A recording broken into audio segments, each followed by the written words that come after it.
Okay, today's episode is was leaving London and moving to Madeira a mistake? Okay, the short answer is no.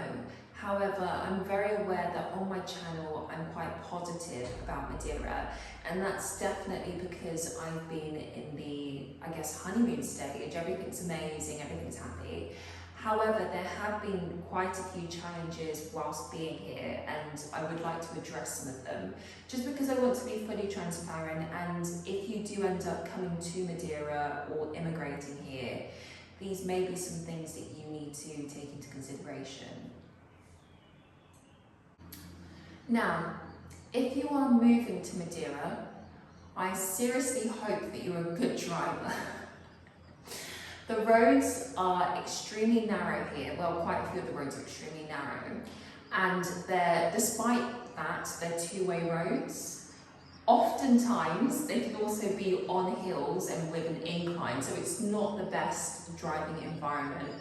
My first day in Madeira, I was trying to get to the mountain, so I was driving up an incline.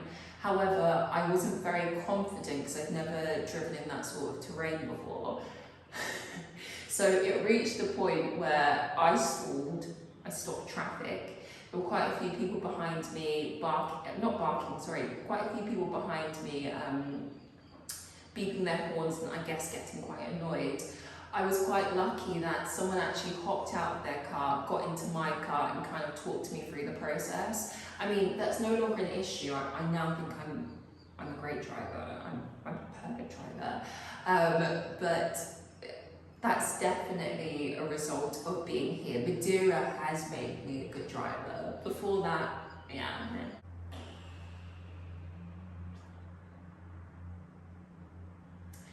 One of the things that I miss most about London is just the convenience of going to the shops and getting things. So, for example, clothing shops. In London, there was a multitude of shops you can go to. However, in Madeira, it's quite limited. So in Funchal, there are a few clothes shops in the V, but they're not my taste, I'll say. There is a H&M which I've been to, and it's a good H&M, but again, there's not much variety if you want to go clothes shopping. I mean, I can go to Lisbon and just do it there, so it's a short flight, but that's a little bit inconvenient for me right now. Another thing that I miss about London is Amazon Prime. Now, I know it's not good for the environment, but I do miss just, if I needed something, if I was in a situation and I needed something, like for example now, I really need hair dye. I cannot find the hair dye that I normally use in Madeira. If I was in London or the UK, I'd be able to go onto Amazon and order it and receive it fairly quickly. However, Madeira nor Portugal, so even mainland, have Amazon. So if you want to buy anything for it to be shipped over here, you have to buy it from Amazon Spain. However, there's often more charges involved with that, and it only takes a few days, it's not terrible, but it is more inconvenient. One of the things that attracted me to Madeira is the fact that it is an island within the Atlantic.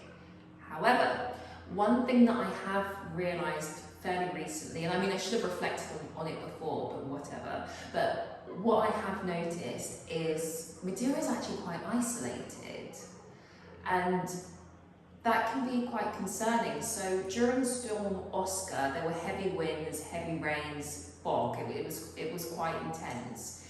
But due to that, a lot of flights leaving and coming to Madeira, Funchal, were cancelled.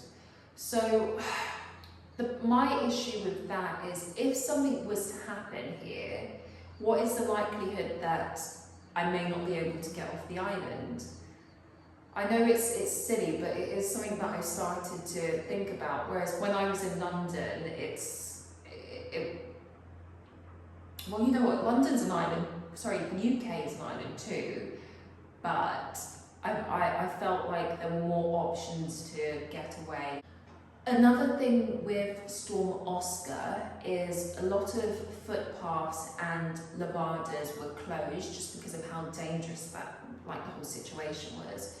But that meant that I spent a lot of time at home, and it was quite boring. I know it's a silly thing to whinge about, because I did read online that I believe 56 people were made homeless as a result of the storm, and that was mainly due to it damaging their accommodations. So I've addressed this in one of my earlier videos, actually my first video ever, but one of the things you have to be mindful about when you move to Madeira or come to Madeira is that everything is very slow, including service. If you sit down at a restaurant, it will take quite a while for them to come to you and ask you if you want anything.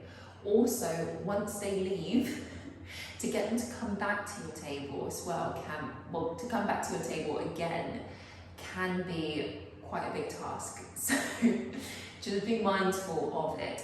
But again, as I said, it's a double-edged sword, because I think the service is lackluster just because we're on an island, so everyone kind of takes everything slower, and I shouldn't really be comparing how they do things in Madeira as opposed to London when it comes to that. So yeah, I'm sure this point won't surprise anyone watching my videos or anyone who's interested in moving to Portugal as a whole, but the bureaucracy here it's something else. It's a completely different beast. So trying to get your NIF, which is the first step if you want to move to Madeira, but getting your NIF, nightmare. Setting up a bank account, again, a nightmare. If you're trying to do anything to do with the government or anything to do with like setting up a business or even taxes, again, bloody nightmare. I do not recommend. Everything in the UK was so much more streamlined and just easier. You knew what you had to do. Another thing is I've had so many government official appointments cancelled. So yeah. Getting simple things set up in Madeira can be really difficult and frustrating because you just don't understand why it's so complicated, why I have to go A, Z, B, like why can't it be A, B, C? It's just, yeah, but maybe it's the magic of Madeira and Portugal as a whole, I don't know. Maybe you're more patient than me. Needs to wet my whistle. Now, I've observed that it's quite common for people in Madeira to have dogs. Quite often they tend to just be in the garden, maybe even living out there, but that's an issue for another day and I don't want to get too much into that. Okay, now the issue is randomly in the middle of the night, around 2, 3, the dogs decide just to start howling. And once one goes off, it sets off the whole neighbourhood.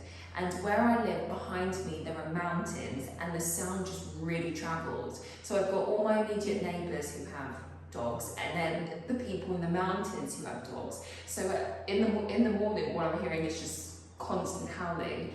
And with, as you know, I have a French bulldog called Philippe. With Philippe, when he hears the barking, it sets him off and then he starts howling as well. Now, when you're woken up to that, it's quite jarring and upsetting. So that's something I really, really struggled with. It's gotten to the point where I now play like white noise or like a podcast when I'm sleeping, just so that I hopefully don't have to hear the barking dogs, and hopefully Philippe doesn't hear it either.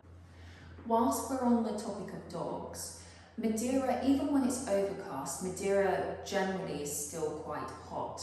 Now, because my dog has a flat face, he really struggles to breathe, like really struggles. Despite us looking for shade, fans, none of that works. So what I personally do in Madeira is I take him for walks either really early in the morning or in the late afternoon stroke evening, and that's how we've managed things. But I have found that that has limited the amount of activities and things we are able to do, because I'm quite worried about taking him somewhere and then he's going to struggle to breathe and I may not be able to rectify things for him. So if you do have a flat-faced dog, just something to consider. To summarise, I absolutely love being here. I'm very happy to be here, but it's not all roses,